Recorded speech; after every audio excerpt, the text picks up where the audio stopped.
Hello students, आपका अपने educational platform let's smart study में वेलकम है। आज हम पढ़ेंगे कॉटन में जो हमारा बच गया था वो पार्ट 2 में हम देखेंगे। कॉटन में हम इसका कल्टीवेशन देखेंगे। कॉटन का कल्टीवेशन मतलब कॉटन की खेती कैसे होती है, उसके लिए कैसी मिट्टी चाहिए, कितना वर्षा चाहिए, एक अच्छे कपास के रेशे को तैयार करने के लिए कैसी क्लाइमेट होनी चाहिए, इन सारी चीज़ों को हम इसके कल्टीवेशन में देखेंगे। और सेकंड हम देखेंगे प्रोसेस ऑफ मैन्युफैक्चरिंग, मतलब जो रेशा हमने कपास की खेती की और खेती के बाद से जो हमें वहाँ से रेशे मिले, कच्चे रेशे मिले हैं तो उन्हें हम एक प्रोसेसिंग के द्वारा जो है एक अच्छा फाइबर बनाते हैं जिससे कि कपड़े का निर्माण होता है। तो वो सारा जो मिलों में प्रोसेस होता है, उन सारी चीज़ों को हम इसमें देखेंगे कि कॉटन के कपड़े कैसे तैयार किए जाते हैं। चलिए स्टार्ट करते हैं। आज हम देखेंगे कल्टीवेशन के बारे में। कल्टीवेशन मतलब क्या, कॉटन की खेती कैसे की जाती है। तो चलिए स्टार्ट करते हैं। कपास की खेती के लिए कैसे क्लाइमेट की आवश्यकता होती है, उष्णकटिबंधीय। कपास की खेती के लिए हमें कैसी जलवायु चाहिए, उष्णकटिबंधीय। चूँकि कपास जो है मतलब इसके लिए थोड़ा सा ऐसा क्लाइमेट होना चाहिए जिसमें थोड़ी नमी हो और गर्मी भी हो, तो उष्णकटिबंधीय इसके लिए क्लाइमेट की आवश्यकता होती है। तो इस तरीके का क्लाइमेट जो है ज़्यादातर देखा जाता है अमेरिका और मैक्सिको में। इस तरीके का क्लाइमेट अच्छा पाया जाता है, इसलिए वहाँ के कॉटन जो है बहुत मतलब उनकी गुणवत्ता बहुत अच्छी होती है, बहुत ही अच्छी क्वालिटी के वहाँ पे कॉटन पाए जाते हैं। सेकंड हम देखते हैं कि इसके लिए कैसी मिट्टी की आवश्यकता है, कैसी सॉइल हमें चाहिए, मतलब कैसी मिट्टी चाहिए। कपास की खेती के लिए हमें कैसी चाहिए मिट्टी, काली मिट्टी की ज़रूरत होती है। कैसी मिट्टी, काली मिट्टी की ज़रूरत होती है। क्यों? क्योंकि काली मिट्टी में पानी का एब्जॉर्प्शन बहुत अच्छा होता है, जिससे अच्छी क्वालिटी का रेशम प्राप्त होता है। और जो है इसके लिए जो हमारा जो है मिट्टी की प्रकृति कैसी होनी चाहिए, क्षारीय होनी चाहिए, यानी कि एल्कलाइन होनी चाहिए। उसको एसिडिक नहीं होना चाहिए। उसका पीएच मान कितना होना चाहिए, 7 से एबव होना चाहिए, 7 प्लस होना चाहिए, 7 से नीचे नहीं होना चाहिए। क्योंकि 7 से नीचे अगर हुआ तो वो क्या हो जाएगा, एसिडिक हो जाएगा। और जो क्षारीय प्रकृति की जो मिट्टी होती है उसमें कपास के रेशे जो है बहुत अच्छे मिलते हैं, मजबूत होते हैं, लंबे लंबे रेशे वहाँ से प्राप्त होते हैं। हमें सबसे उत्तम प्रकार के कपास के रेशे जो क्षारीय मिट्टी में होते हैं वहाँ से प्राप्त होते हैं। तो हमें क्या क्या चाहिए, सॉइल में काली मिट्टी चाहिए फर्स्ट। दूसरी जो हमें क्षार युक्त मिट्टी होनी चाहिए। आगे देखते हैं हमें कैसे कितना रेन मतलब कितनी वर्षा की वहाँ आवश्यकता होती है। कपास की खेती के लिए लगभग 12 से 15 इंच और 30 से 38 सेंटीमीटर हमें वर्षा की आवश्यकता होती है। क्योंकि अभी हमने पढ़ा है कि गर्म जलवायु के साथ साथ नमी भी होनी चाहिए, यानी कि इसको पानी की भी बहुत अच्छी आवश्यकता होती है।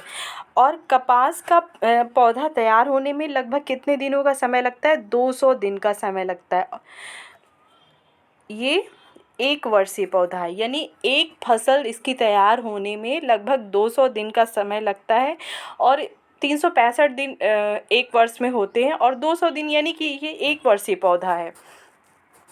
आगे देखते हैं कपास की जो है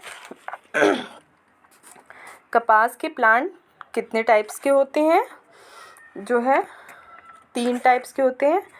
एक होता है बड़ा बिग प्लांट, दूसरा होता है मीडियम साइज का जो प्लांट होता है, और तीसरा जो है स्क्रब यानी झाड़ी नुमा होता है। कैसा होता है, झाड़ी नुमा होता है। कपास का पौधा लगभग 4 से 6 फीट लंबा होता है। कपास का पौधा कितना होता है? 4 से 6 फीट लंबा होता है, 4 से 6 फीट लंबा। और जो है कपास के पौधे में जो फूल खिलते हैं उनका जनरली कलर जो है क्रीम कलर का होता है और बाद में धीरे धीरे वो बैंगनी हो जाता है।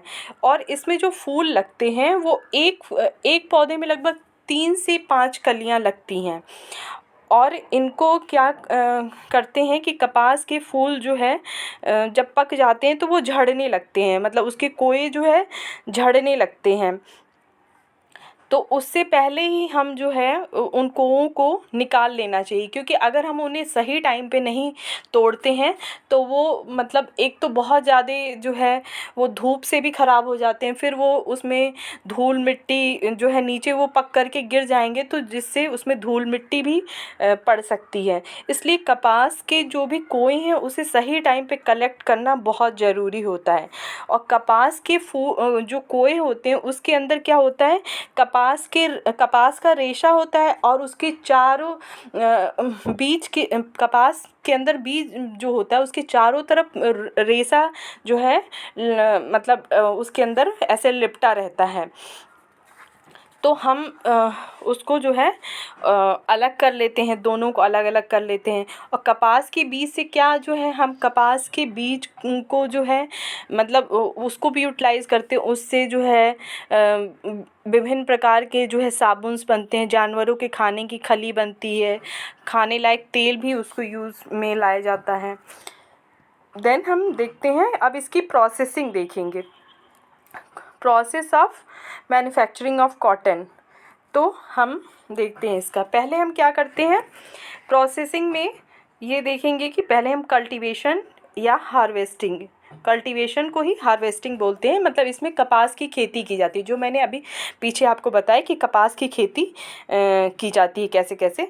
तो फर्स्ट स्टेप में ये भी आता है, लेकिन कभी कभी आपको एग्जाम्स में जो क्वेश्चन आते हैं ज़रूरी नहीं कि जैसे स्टेप मैंने दिए हैं वैसे ही सेम आए, कभी कभी एक दो स्टेप इसमें स्किप हो जाता है और फिर उसके नीचे वाला जो स्टेप होगा वो आपको लगाना पड़ेगा।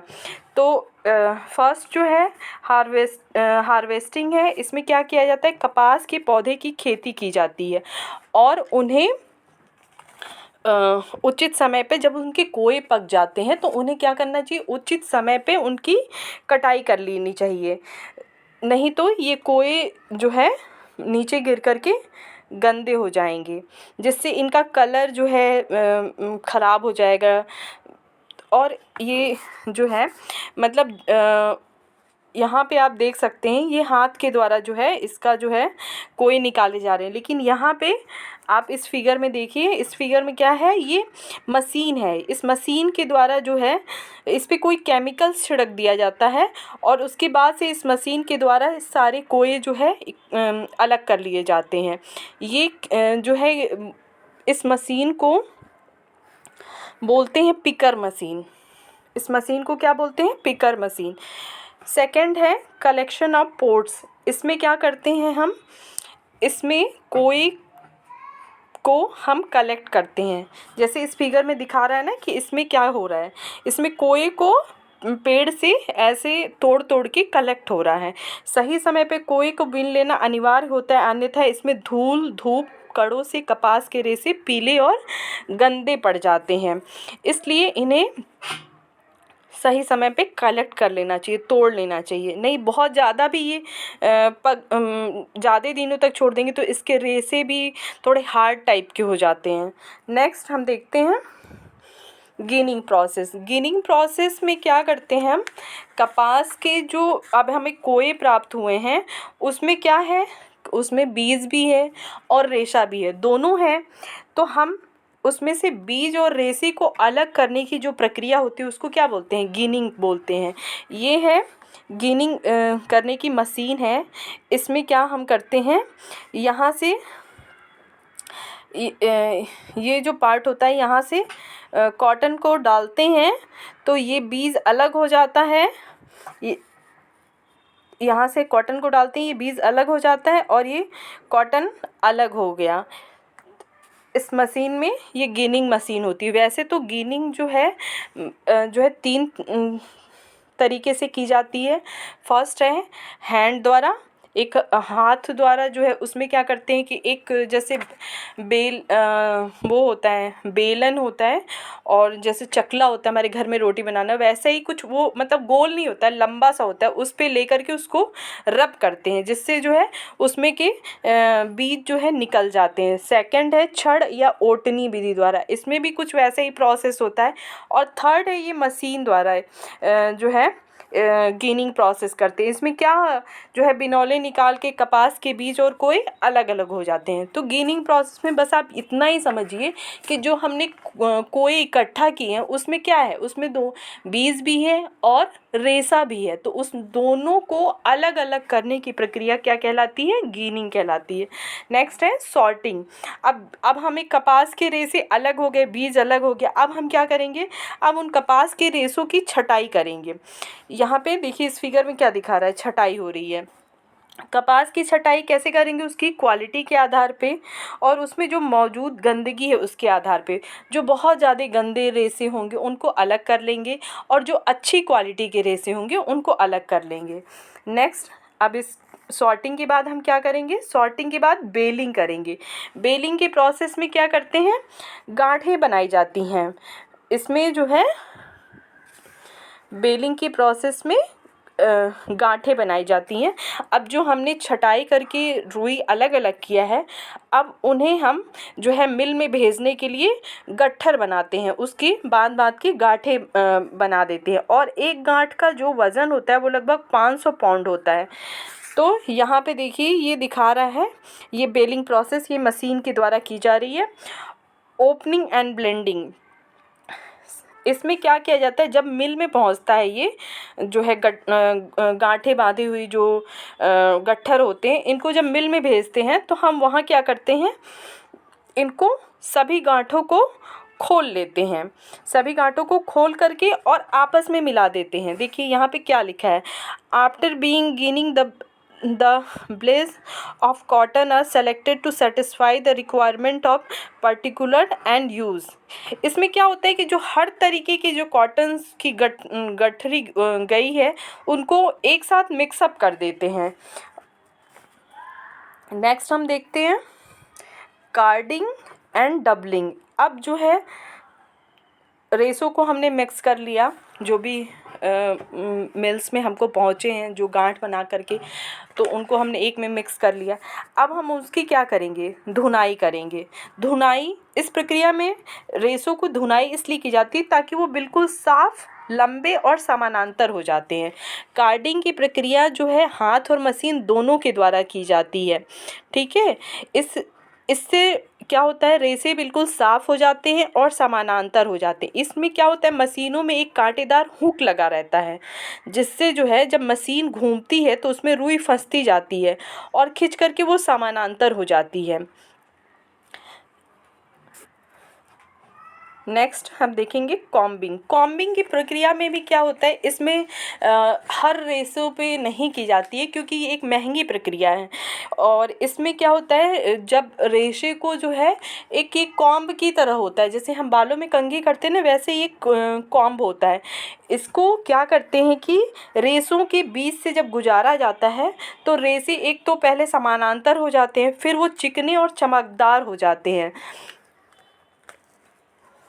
इससे रेशे चिकने और चमकदार हो जाते हैं, और जो छोटे छोटे रेशे होते हैं उनको अलग कर लिया जाता है कॉम्बिंग की प्रक्रिया में, और जो लंबे रेशे होते हैं उनको अलग कर लिया जाता है।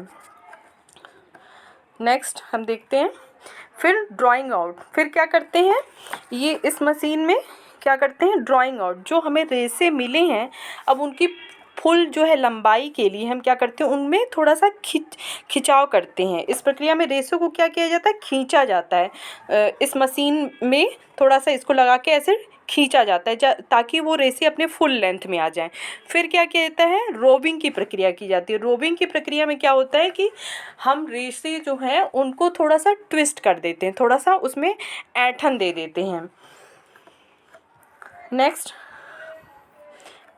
फिर अब जब रेसों में उसकी फुल लेंथ हो गई, उसमें हमने थोड़ा सा ट्विस्ट दे दिया, देन हम क्या करते हैं, स्लीवरिंग की प्रक्रिया करते हैं, स्लाइवरिंग की प्रक्रिया करते हैं। इसमें क्या करते हैं, रेसों की जो है मतलब लंबी लंबी उसकी लक्षियाँ या पुन्नियाँ बना लेते हैं। और इन पुन्नियों की लंबाई क्या होती है, 6 से 7 जो है इंच लंबी और 1 इंच मोटी होती है। स्पिनिंग, अब इसमें क्या होता है, यहाँ पे देखिए धागे का निर्माण हो रहा है। अब ये पुन्नियों का जो ये गट्ठर है, अब इसको मतलब कताई करके, कताई हाथ और मशीन दोनों के द्वारा की जाती है। मशीन के द्वारा भी की जाती है और हाथ के द्वारा भी की जाती है। पहले के टाइम में आपने देखा होगा जो गांधी जी का चरखा होता था, उसमें क्या है, वो स्पिनिंग प्रोसेस ही, वहाँ धागों की कताई की जाती थी। तो अब जो है सारा इलेक्ट्रॉनिक हो गया है, और इससे क्या होता है कि बल्क में एक साथ बहुत सारा जो है धागों का निर्माण हो जाता है। नेक्स्ट हम देखते हैं वीविंग का प्रोसेस। वीविंग में क्या करते हैं हम, अब हमें धागा प्राप्त हो गया स्पिनिंग के द्वारा, तो अब जब हमें धागा प्राप्त हो गया तो हम क्या करेंगे, उससे हम अपने लिए कपड़े तैयार करेंगे, तो वीविंग का प्रोसेस करेंगे। वीविंग में क्या होता है कि अब ये हाँ, ये तो हथकरघा है, ये हाथ से चलने वाली मशीन है, इससे कपड़े तैयार करते हैं। और आजकल इलेक्ट्रॉनिक भी मशीनें होती है जो बहुत ही तेज़ी से वस्त्र का निर्माण कर देती हैं। तो जो हमें अब धागा प्राप्त हो गया, उससे हम क्या करेंगे, अपने लिए पहनने लायक वस्त्र का निर्माण कर लेंगे। तो जब वस्त्र तैयार हो गया, उसके बाद उस पर क्या करते हैं, फिनिशिंग का प्रोसेस करते हैं। फिनिशिंग ज़रूरी इसलिए होता है क्योंकि जो कपड़ा तैयार होता है वो ग्रे गुड्स होता है, उसमें बहुत जो है मतलब जो है बहुत हार्ड होता है, पहनने लायक नहीं होता, तो उसमें शाइनिंग नहीं होती है, तो बहुत सारी प्रक्रियाएं उस पर की जाती है जिससे वो पहनने के लायक बन जाता है। तो उसमें बहुत सारी फिनिशिंग की प्रोसेस करते हैं। नेक्स्ट है डाइंग एंड प्रिंटिंग।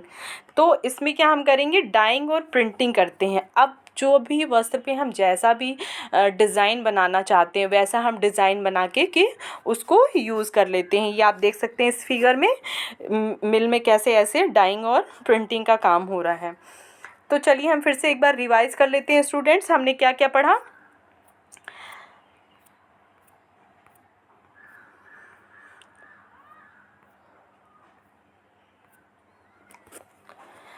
सबसे पहले हमने पढ़ा कल्टीवेशन ऑफ कॉटन। कॉटन की खेती के लिए हमें कैसी, उष्णकटिबंधीय जलवायु चाहिए, और इसके लिए मिट्टी हमें कैसी चाहिए, काली मिट्टी चाहिए जो, और क्षार युक्त होनी चाहिए, उसका pH 7+ होना चाहिए। और जो है इसके लिए जो क्लाइमेट है वो मतलब गर्म और नम चाहिए। नेक्स्ट हम देख लेते हैं रेन कितना चाहिए इसके लिए, 12 से 18 इंच या 30 से 38 सेंटीमीटर। और इसको टाइम कितना लगता है पौधों को तैयार होने में, 200 दिन का टाइम लगता है। और जब मतलब मोस्टली हमारे इंडिया में 4 से 6 फीट का ही होता है, लेकिन कई जगहों पे 7 से 8 फीट का भी पाया जाता है कपास का पौधा। जब ये मतलब थोड़ा सा स्टार्टिंग स्टेज में होता है तो वो 4 से 5 फीट का ही होता है। जब थोड़ा सा पूर्ण हो जाता है, मतलब इसका समय पूरा हो जाता है, तब ये 5 से 6 इंच का देखा जा सकता है। नेक्स्ट हम देखते हैं कॉटन के प्लांट कितने टाइप के होते हैं, बिग, मीडियम और स्क्रब झाड़ीनुमा होता है, और मध्यम साइज का होता है, और छोटी कद का होता है। तो 3 टाइप के ऐसे इसमें होते हैं, जिसकी वजह से ये क्वालिटी वाइज ऐसे डिफ़र करते हैं। नेक्स्ट हम देखते हैं क्या पढ़ा था हमने, process of manufacturing of cotton. Cotton के मैन्युफैक्चरिंग में कौन कौन से स्टेप्स होते हैं। ये क्वेश्चन बहुत आता है नेट के एग्ज़ाम में, तो स्टूडेंट्स आप इसको बहुत अच्छे से देखिएगा और अच्छे से समझिएगा। फर्स्ट है इसमें cultivation of cotton and harvesting. इसमें क्या होता है, कपास की खेती की जाती है और उनको सही समय पे उनकी कटाई की जाती है। इसमें कलेक्शन ऑफ पोर्ट्स, इसमें क्या करते हैं, हम कोए को निकाल लेते हैं, कोए को मतलब सही टाइम पे हम उसके पौधों से तोड़ लेते हैं, नहीं तो उसमें धूप धूल गंदगी हो जाती है जिसकी वजह से पीले और गंदे दिखाई देते हैं। नेक्स्ट है गीनिंग प्रोसेस। कपास में अब तो हमने कोई इकट्ठा कर लिए, कोई इकट्ठा करने के बाद क्या करेंगे, उसमें से रेसे और बीज अलग करेंगे, उसी प्रोसेस को हम गीनिंग कहते हैं।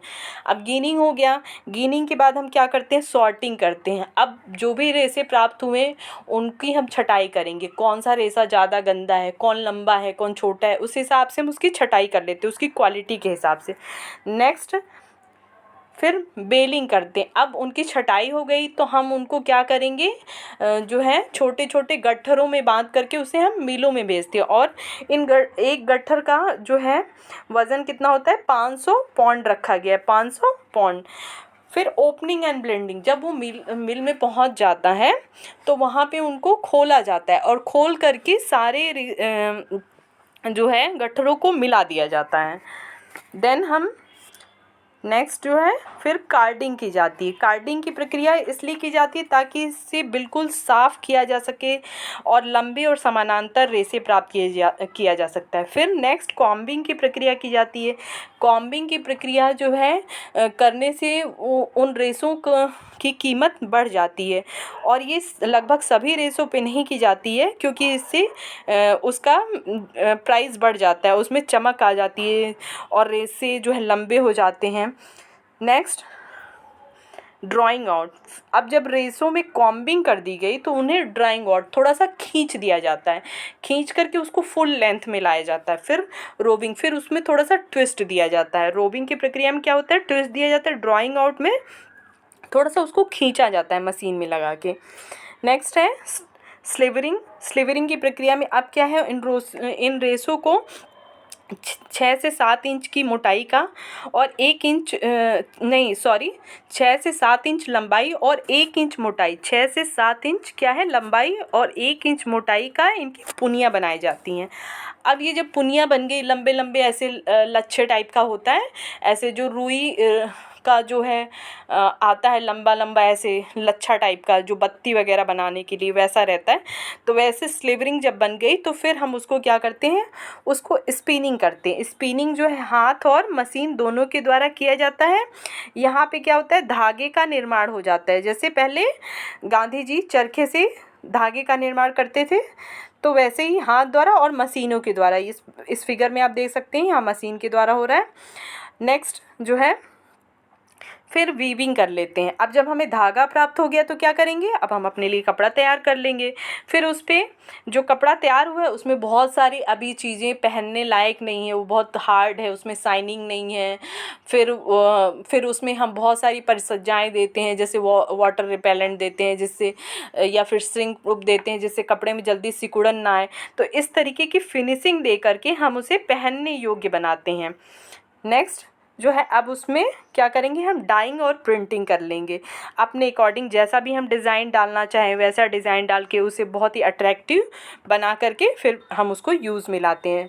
तो स्टूडेंट्स आज का क्लास यहीं पे समाप्त होता है। जो भी और चीज़ें जो इसकी प्रॉपर्टीज़ बच गई हो हम नेक्स्ट पार्ट में देखेंगे। स्टूडेंट्स अगर आपको मेरा पढ़ाया हुआ अच्छा लगता है तो प्लीज़ मेरे चैनल को लाइक एंड सब्सक्राइब करें।